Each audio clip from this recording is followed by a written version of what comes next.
دوسرے نمبر پر سیدہ رقیہ رضی اللہ عنہ، یہ نبی کریم صلی اللہ علیہ وسلم کی دوسری بیٹی ہیں، اور ان کا نکاح سیدنا عثمان بن عفان رضی اللہ عنہ سے ہوا۔ عثمان بن عفان کے نکاح میں تھیں، یہی وہ بیٹی تھیں کہ غزوہ بدر میں عثمان بن عفان رضی اللہ عنہ حاضر نہیں ہوئے۔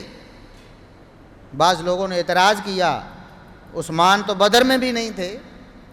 عبداللہ ابن عمر رضی اللہ عنہما نے جواب دیا، صحیح بخاری میں ہے، فرمانے لگے بدبخت تو عثمان پر اعتراض کرتا ہے، بدر میں عثمان اس لیے حاضر نہیں ہوئے تھے کہ ان کے نکاح میں نبی کی بیٹی رقیہ تھیں اور وہ بیمار ہو گئی تھیں۔ نبی کریم صلی اللہ علیہ وسلم نے خود عثمان کی ڈیوٹی لگائی کہ عثمان تم نے غزوے میں نہیں جانا، تم نے میری بیٹی کی، اپنی بیوی کی تیمارداری کرنی، اور فرمایا کہ عثمان تمہیں اللہ نے شان اور مقام یہ دیا ہے کہ جتنا ثواب بدر میں جا کر لڑنے والوں کو ملے گا، عثمان تمہیں گھر بیٹھے ملے گا، اور جتنا مال غنیمت میں سے حصہ جا کر لڑنے والے مجاہدین کو ملے گا، اتنا عثمان تمہیں گھر بیٹھے ملے گا۔ کیوں؟ تم نے میرے حکم پر میری بیٹی اور اپنی بیوی سیدہ رقیہ کی تیمارداری کی۔ یہ نبی کی دوسری بیٹی